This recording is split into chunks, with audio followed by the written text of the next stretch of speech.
So, Gabe, what did we just watch? We watched the Pokemon Sun and Moon, their 87th announcement trailer. Something like that. I kind of got lost in like the 50s. So, like, trailer was titled like Ultra Beast and the Aether Foundation debut. Yeah. Definitely interesting things to bring in there because you know how in Ruby and Sapphire they had like the opposite team be kind of like like the quote unquote good guys, but here there's like an actual like okay, this is the good organization, the Aether Foundation. Or are they? I don't know. Dun, dun, dun, dun, dun, dun. That one like Team Skull member that showed up, Edgelord himself. Like Gildan, I think it was. Right. Okay, it makes sense. Gladian. Whoa, easy, dude. Won't take no for an answer, dude. I'm an edgelord. Can't control. I got the Dark Flame Dragon in my arm. Was it? Something with the G. I already forgot. I saw it like 7 seconds ago. I was too distracted by the edginess of this character. What? I'm sorry, what? God. Man, they've added a lot of cool things. The Poke Snap feature. Yeah. Poke Snap is back. It's called Poke Finder for legal reasons. You know, we just gotta keep it safe. Even though it's the same fucking company. Protect the public. What kind of camera are you using? What? A Dragonite? Poke Finder, you know, for legal reasons. They showed the Lowen Raticate. Raticate. A low one? Ooh, no. Oh, dude, you let yourself go there. Oh, well, it is Rattata. Yeah. Forgot about that. He got a little bit into the cookie jar when working with Yeah. fucking what's his name? Not Remy. Who's the cook in Ratatouille? Isn't that Remy? No, Remy's the rat. Oh, the actual cook himself. I don't remember that guy's name. We'll just say Linguini. Linguini. That's his name. Oh yeah, and Yeah, he hung out a little too much with Linguini. and it looks like that the whole adaptation for Rat has became a little bit too successful. Yeah. Now they let themselves go. I wonder though, like, is like their stat changes going to be a thing too? Like not just their forms, but like actual like numbers in their stats, like attacks higher or maybe lower. I kind of very interested in that aspect since they're doing a whole bunch of stuff. I wonder how different they would be if it's just type and cosmetics, or if it actually is their stats and their moves as well. Yeah. I mean, they might as well go full out just to really make them separate Pokemon for different uses. What I like is the whole 12-hour difference that the games are going to have with each other. What? 12 hours apart. Wait a minute, that's actually pretty fucking awesome. Okay. No, here's the thing. If you think about it, you and your friend could be playing and the clocks can be synced and whatnot, but day is going to be night on the other, so you'll never be on the same time. Yeah. So when it's daylight over in sun, but for Moon it's nighttime. And vice versa. When Moon is having its daytime, Sun will be having its nighttime. But it'll still be the same like time, right? No? 12 hours. So 12 hours. it'd be like 12 hours. 9:00 a.m. in Pokemon Moon, but it's just dead night. 9 o'clock p.m. in Sun. That's gonna be interesting. It's like it's a fixed time. So yeah, still going for Moon. Still going for Moon? I think Team Skull's character is going to really appreciate that. As he like stares off the moon, he's like, ugh. The Aether beasts, the ethereal beasts, or whatever they were. The Guardians, or Ultra Beast? Oh, that's it. Nice. Ultra Beasts. I'm really not sure about these. Like, I don't know how to feel about them. They look awesome, but I want to know how they're like take part. The Ultra Beast. I want to know what part they play. Are they just like pseudo legendaries? Are they Pokemon? Okay. There's been a lot of theories like branching up, especially with UBO 1 or 2, something like that. UBO 1. how like that the mysterious assistant for this region's professor, and how like people are trying to speculate who the hell is this girl. I'm pretty sure a lot of people are talking about how like that jellyfish Pokemon could be her, because like it's very similar in how they look. Let me see if I can like pop it up right here. It should be at the end. Yeah, see, notice how like it has like a very unique form to it. It's almost. I'm gonna look at the mysterious assistant. That way I can cross-reference this. Yeah. Pokemon. But it looks very much like the assistant, like from like the top head to exactly where the tentacles are going, and like it really looks like a girl, really. It's or weird. Does it? Yeah. Oh, okay. Sadly, you found porn. Like, damn it, God, it was too soon, Pokemon. But yeah, I could see that. I can actually really see it because it has like the sun cap and all that, and the braids. But yeah, so UB1 is like one of the Ultra Beasts then. So like, what are the other ones? I guess maybe like the legendaries. What was it? Solgaleo and Lunala. Fuck if I know, dude. I haven't been keeping up with Sun and Moon. But yeah, you tell me, hey, look at this thing. I'm like, awesome. What? But yeah, I do like now. There was very much a lack of mega evolutions so far. Then everyone gets 6 of them. That's pretty much what we're getting to. I'm pretty sure like by the time it gets released, it's entirely dependent on their nature, their IVs, their EVs, what time you caught them, your global position. There's 476,112.5 different mega forms for every Pokemon. The GPS like locates like where exactly did you evolve this Pokemon, and like one of them is using the bathroom. It turns into a giant piece of shit when you mega evolve.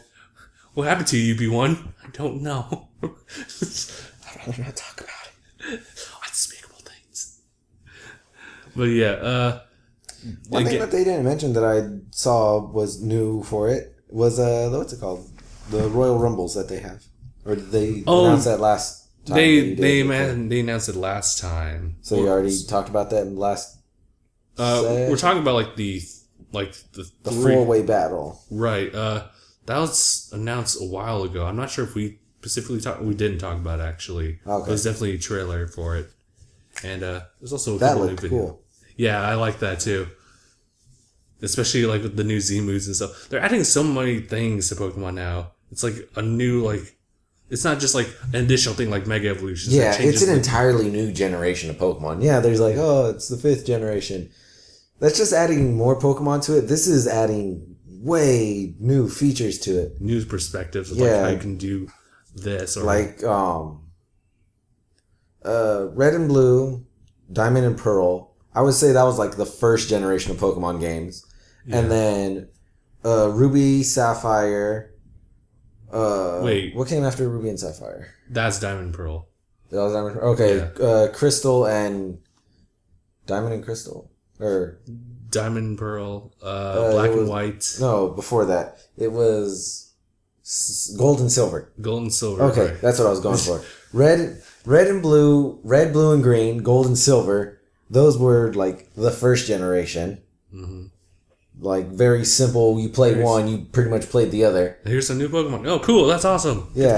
Playing Kanto too. Oh my god! And then I would say that Ruby and Sapphire and Diamond and Pearl were the second generation.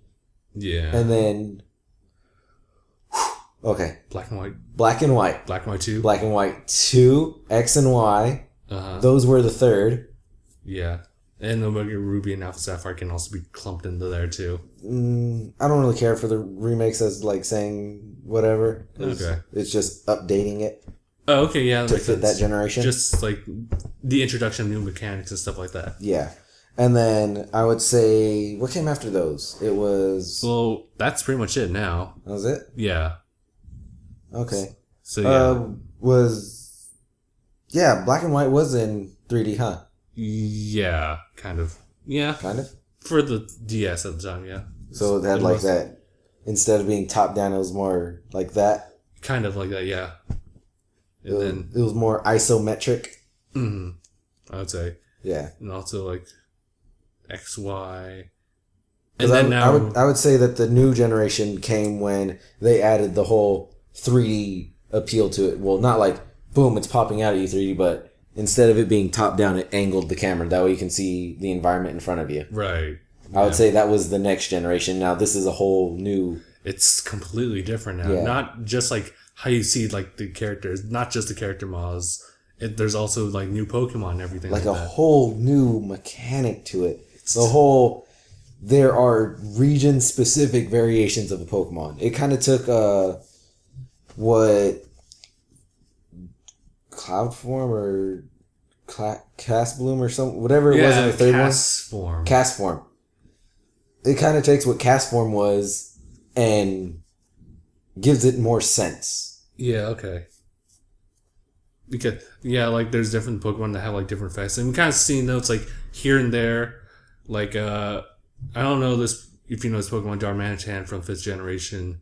He has a special ability where if you hit him down to, like, 50, he changes form. So he becomes more defensive. Yeah. Instead of, like, more offensive. I think that's more closely related to... I kind of want to say Mega Evolution in a way. In a way, yeah. Like, you could change, like, how the Pokemon is in the battle. Where it automatically... Well, it changes when certain criteria is met. Mm-hmm.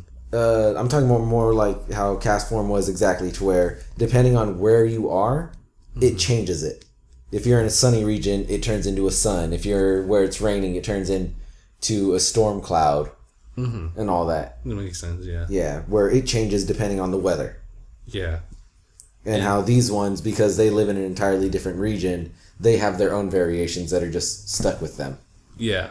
And it naturally does make sense. Like, when we were saying, like, Pokemon as, like, animals, there's going to be, like, evolution there. Actualaguaris. Are we seeing a Jaguar Pokemon? There's the fan-made final evolution of Litten. It looked like a Jaguar. That can make sense. Yeah. Especially for this region. Okay. At this point, anything's better than Executor. Executor has been that way since, like, the early 90s, though. Yeah, except, like, this feels like a huge emphasis. We just didn't know, right? Yeah, people just didn't know. Let's see. I'll pull it up. There was definitely, like, concept of, like, this, like, really tall Executor in, like, its Alolan form. But people were like, that's just, like, a concept idea. But then they brought it back. It's now valid. Yeah, right here. Yeah, that's the thing. That was from old Pokemon cards, like this. I think it was like the second Pokemon pack, like the second expansion pack for Pokemon. Yeah. So that's a long time of fucking go. Yeah. Yeah, I'm more dragon than you are, Charizard. Rub it in. Don't even need a mega form. But yeah, that's pretty much all I have to say. They're bringing more and more, and I can't wait to see like new Pokemon, new forms, and hopefully Mega Evolutions, because that seems like they just kind of shelved that for a while. Yeah, X and Y, that was cool, and here's some more for Omega Ruby and Alpha Sapphire. Alola Executor was on the cover of the second set of Japanese Pokemon cards. Interesting. So if you want to put that into perspective of how long Alolan Executors existed. Yeah. Wonder how they'll try to tie in all the other games too. 1997. What's it called? The big floaty pink thing with like flowers on it. Floaty pink thing with flowers on it. It's not the Hoppip? It's not the one with like the actual flowers on it. It has like a floral pattern on its skin. I don't know that one. Let's see. What generation is it? Would you know? I think it's like 4. It's like 5 or 6. There is one that will change form Under sunlight. This one. Oh, Muna. Muna. Muna was mentioned in either either the first or second generation. I think it was the first generation. Like when you go into a cave, it's like, oh, there's so many different floating Pokemon. It'd be really cool if there's a pink one with flowers on it. Like that was a quote from the game. That's funny. And they made it. They're really just taking all these ideas that they brought from the past and really bringing them to life now. Mm-hmm. Someone made a meme. Well, not a meme, but someone made a picture of it saying, Game Freak never forgets. And it's showing all the cases of like this generation bringing back stuff that was obscurely mentioned or existed for brief moments in Pokemon history. And at that point, we'll finally have the anime's GS Ball. Bring that back, Game Freak. Well, actually, that's kind of different, but just incorporate it into your game. I'll buy it. I'm still going to buy it anyway. But yeah, I think that's pretty much it. Just looking forward to what's going to happen next. Yeah, Ho-Oh. Yeah, you right? The Gyarados? Yeah.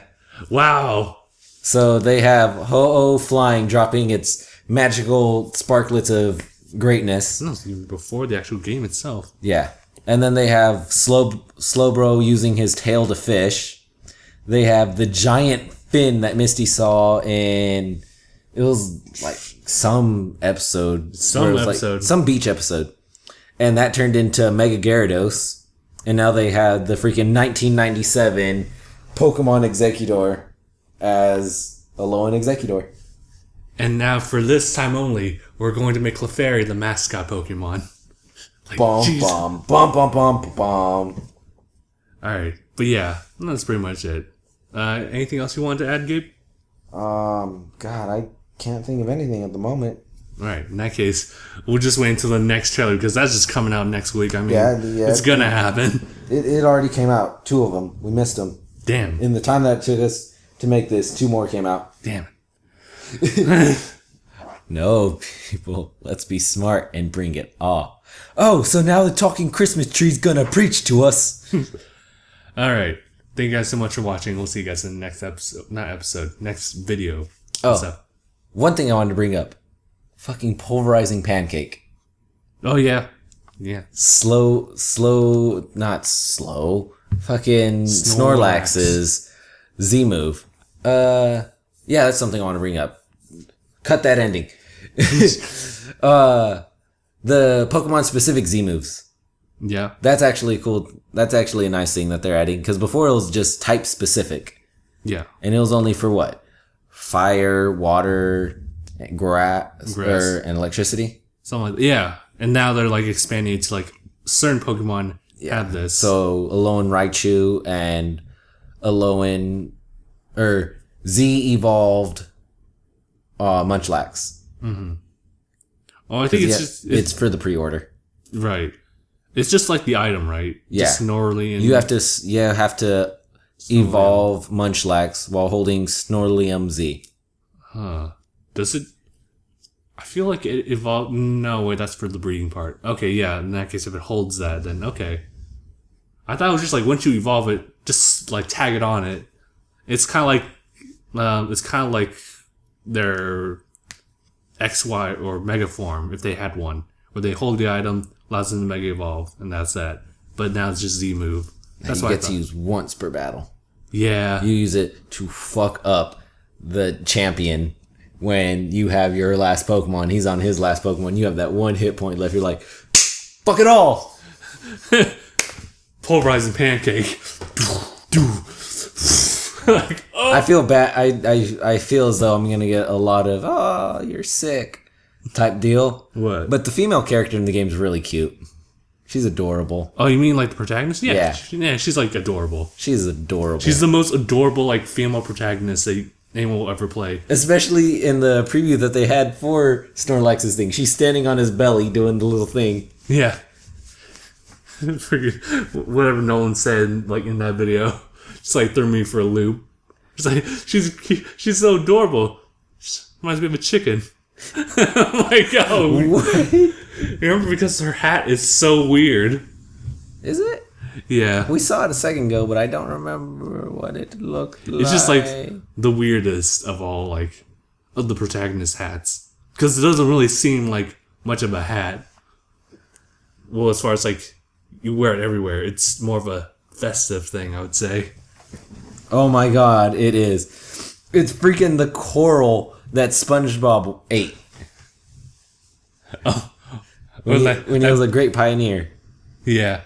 Alright, but yeah, I think that's everything else. I do like the design for the male character too. Although, like, these two characters kind of have like some weird Ruby and Sapphire team going on design. It's kind of cool, actually. They look very... Well, at least the boy, he looks very... Team Aqua-ish. Well, I don't mean... yes. But, he does not look like he's 10. He looks like he's at least like 13 or 14. Yeah. And she looks like she could be 8. Right. But she's wearing a bra. But, yeah, I guess. You could see it in the art. Yeah, you can see it, actually. It's just to say, this is for, like, older kids, too. She's wearing a really big t-shirt. Like, really stupid big. She ties it how stupid big it is. I kind of like it, because it's like... I mean, obviously... Stupid big. I like how, like... Well, I mean, for the characters, they have to dress comfortably wherever they are. I mean, Platinum was kind of weird. I mean, the main characters just wear winter clothes everywhere. It's kind of weird. Stupid big. I don't know, I like it. It's different. But yeah, I think that's pretty much it. So, yeah, thank you guys so much for watching. See you guys in the next video. #bye!